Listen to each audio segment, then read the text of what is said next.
who am I? You know, who am I to the people? You know, I have a kid now, like I said before. Honestly, it's just that fatherhood time. You know, I haven't yet spent much more time with my son as I would want to. And he'll understand that as he gets older. If I can see, like, how can I change and how can I give my son more knowledge rather than luxury things, then I'm gonna do that.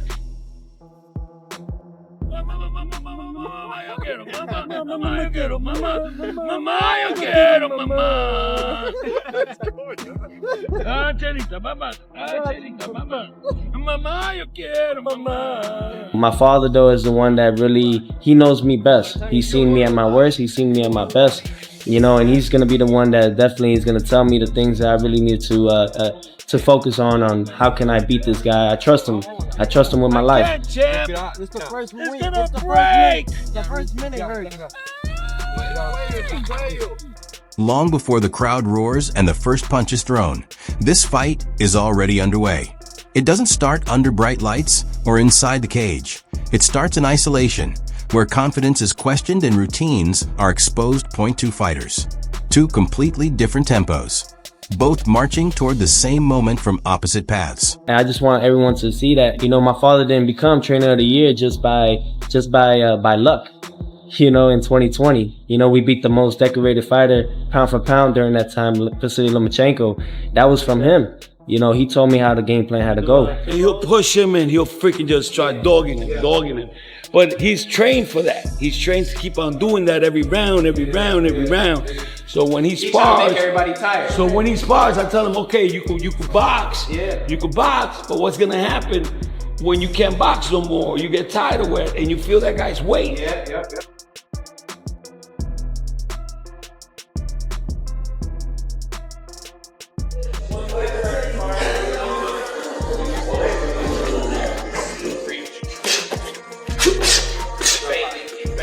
Touch your body, go on top, and then you go on top. Good,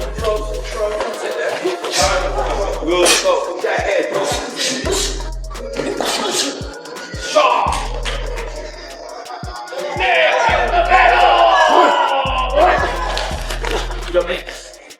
Concentrate.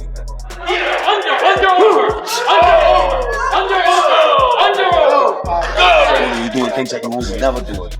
Lopez has always operated in that uneasy zone where self-belief turns into challenge. His confidence isn't fueled by applause. It's forged through skepticism. He's never needed perfect conditions to thrive.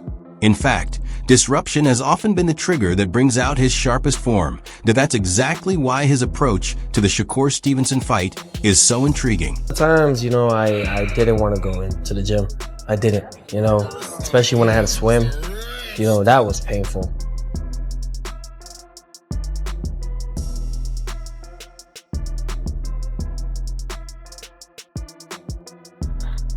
But it was the training, the work ethics that you have to put in between the miles of running and the depths of how you have to sacrifice your whole body in this.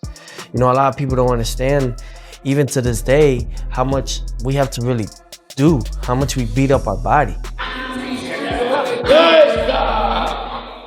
So when he comes here, you go to the body. When he comes here, go to the body. Esa!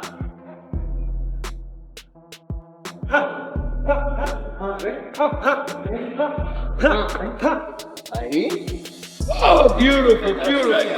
He can't touch it, champ. He can't touch it. This time around, the chaos hasn't distracted him. It sharpened his focus. Away from the cameras, Teofimo's camp has centered on refining the areas of his game that don't depend on emotion. Better range management, smarter pacing between bursts, imposing order in moments where instinct used to take over. You know who that is, right? You like really looking. My father put me in with the top guys, professional fighters at like 12, 13 years old. You know, and that was something that I really enjoyed the most because it was hard. I would cry, I would run away, I didn't like it. I would tell him like, you know, this is not for me, I want to quit. And he would just, nope, no, you could do this. my father would flip it around sometimes and say, okay, you want to quit? We'll quit.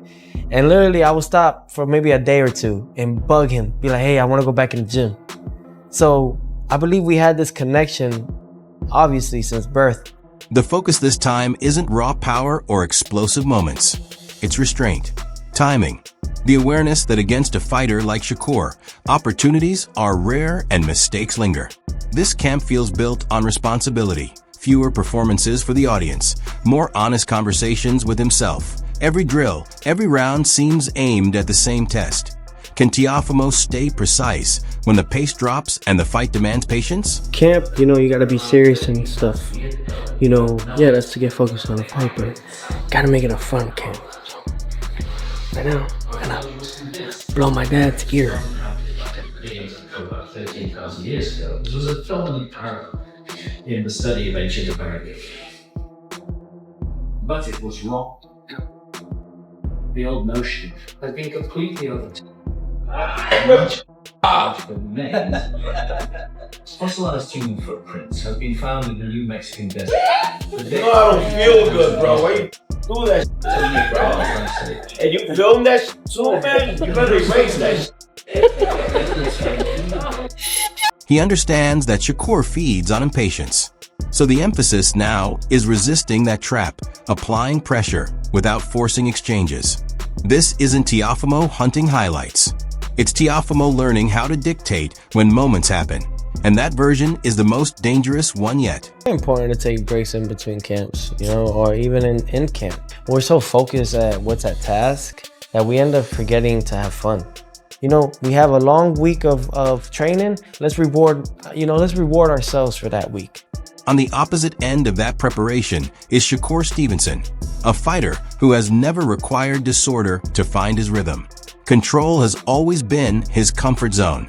Discipline isn't something he reaches for under pressure.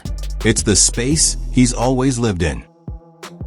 Today we're doing sparring breakfast. So we're gonna do a little mixed potato hash with some chicken, sausage, and some protein pancakes and some ancient grain sourdough. Ready.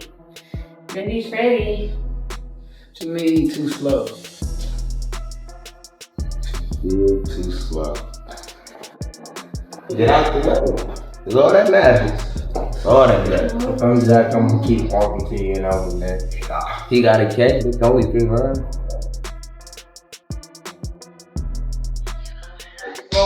Yeah, get ready. We need to be pushed to this. Bring the smoke, buddy.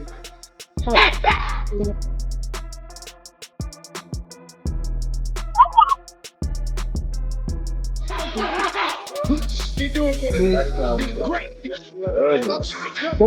Yep, that's right. July 12th, demolishment. We're gonna demolish. Guys way too slow. Force too sharp, too fast, too strong. Where Teofimo is sharpening himself through restraint, Shakur sharpens his by stripping things away. His preparation has been quiet, intentional, almost methodical, built on repetition, clarity, and making the right choices when fatigue sets in. This camp isn't about transformation. It's about precision.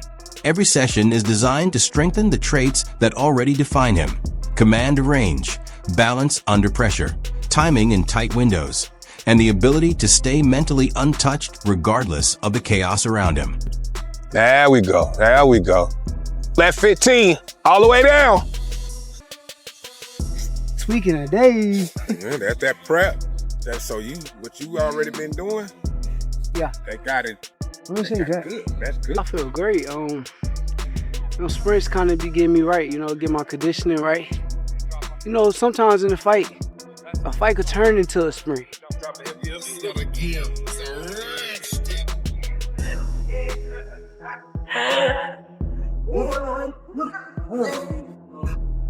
Let me see.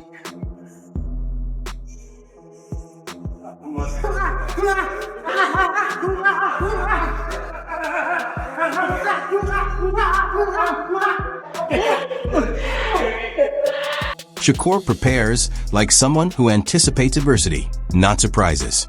His camp is built around the moments when Teofimo surges, when the crowd erupts, when momentum tries to shift, when chaos tempts impatience. The goal is simple. Stay centered through all of it. He doesn't hurry rounds. He doesn't hunt reactions. And he never mistakes motion for control. The focus is efficiency, limiting choices, drawing errors, and winning exchanges without forcing them. Shakur understands this fight won't be decided by emotion or volume. It will be settled in the spaces between punches, where positioning outweighs power and restraint outperforms impulse. His preparation mirrors that belief. He isn't training to make a statement. He's training to carry out a plan. Big fight coming up. I heard you was the one that wanted to fight, right? Yeah. I actually set this fight up. And I honestly did it because I wanted to push myself. I know that Teo is a tremendous fighter. I know he's on an extremely high level. And I feel like, well, I know that I can beat him, but I know that this should be a tough session, so I'm ready. Who were some of the other options you had? Lamont Roach. That would have been a real good fight, man. But I mean, Teo, he's a bigger name, though, so I see why you went with him. Yeah, bigger name, and also he got the more accolades. He's been undisputed before. He's done one belts at 35, one belts at 30, at 40. So he's more accomplished. So I know that would be a better name on my resume. While Shakur is refining control and precision in silence, Teofimo Lopez is revealing something just as telling in a different way. He's speaking like someone who truly believes ownership matters. Listening to him, it doesn't sound like persuasion. It sounds like reinforcement. He isn't trying to sell confidence. He's guarding it. When Teofimo talks about Shakur not being able to take what he's earned, it doesn't come off as promotion. It feels personal. That's identity, not bravado. And what stands out is the self-awareness behind it. The gaming references. The discussions about Roy Jones Jr., the study of fighters like Roy Jones and Henry Armstrong. That signals more than ego. It shows curiosity. Teofimo understands that athletic gifts alone won't solve this matchup. So this camp is about adding layers, deception, timing through feints, subtle traps. The details that don't go viral, but quietly steal rounds. Well, I think at certain points in your career, right, you have to realize that you don't know everything, right? And sometimes you have those, like the likes of Roy Jones Jr., who was arguably the best fighter in the 90s, even the early 2000s. And for him to want to, help me in some sense, maybe there's something that I'm not possibly there yet with that he could possibly add to my arsenal, and I would love to see more. I would love to learn more. That's like some type of mentorship. What really stands out is his willingness to admit he doesn't have all the answers. That's not insecurity, that's evolution. When he speaks about mindset, faith, and destiny, it's clear this fight lives in his head as something bigger than a payday. This is legacy territory for him, that he isn't trying to talk over Shakur. He's trying to believe past him. Even his response to Shakur being labeled boring is calculated. He doesn't argue it away. He accepts it and reframes it. That's exactly what I'm here to disrupt. That's Teofimo in his purest form. He doesn't run from narratives. He confronts them. So while Shakur sharpens control in silence, Teofimo sharpens conviction in noise, studying, adjusting, and reinforcing the idea that preparation plus belief leads to takeover. Agree or disagree with him, one thing is undeniable. This isn't a distracted Teofimo Lopez. This is a focused one, and that version is dangerous. What's it like seeing him now kind of face to face? When you look at him, what do you see? Because obviously you're not locked in just yet, and the closer it gets to a fight, obviously things turn a little bit. But when you do look at Shakur, what do you think of him? I think I don't think too much of it. I think that he believes in himself. That's one thing. But I'm here to destroy his dreams and all that he wants to do and become. You can't take this from me. I worked very hard for it. I've bled for this. And I'm not taking nothing from him, but I just believe that what's gonna happen next is for destiny in the boxing ring to decide. Right after hearing Teofimo speak with that mix of conviction, reflection, and this is mine energy, the conversation takes a sharp turn when Shane Mosley steps in. It's like a veteran tapping the chessboard and saying, Let's be real now.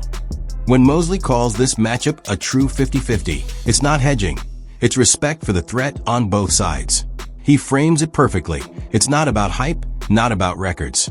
The question is simple. Who asserts control first? That's the real tension. Shakur wants a quiet, measured, controlled fight, dimming the lights round by round. Teofimo, on the other hand, can flip the switch, turning angles, speed, and power into pure disruption.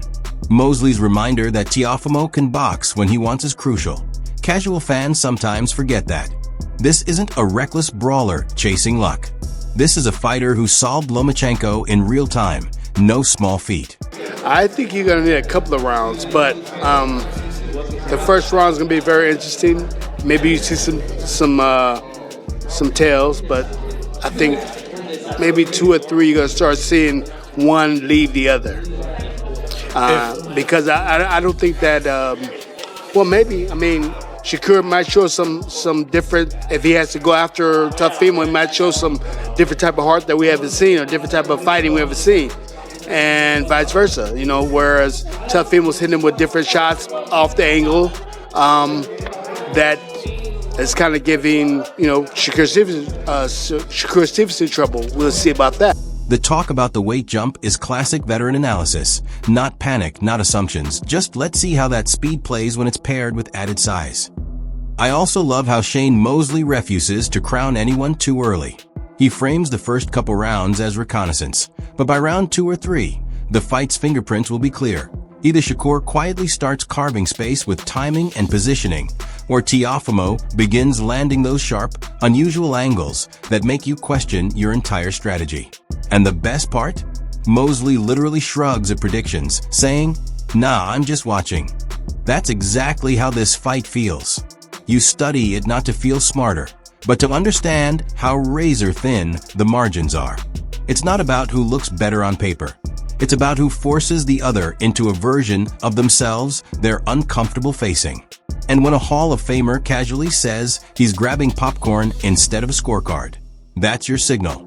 This one is going to reveal something real. I think people overlook of Teofimo is he can box when he wants to. Like, he's shown he has a slick style too when he wants to do that. When he wants to do that. So if you have a slick style and you got power and you got the speed too, and you're fighting at 140, so let's see. I don't know if Shakur Stevenson is going to get slower moving up in weight or not, where Teofimo can hit him. Maybe he was really fast at 130, 26-30, maybe 35, but 40, you put on a little bit more weight.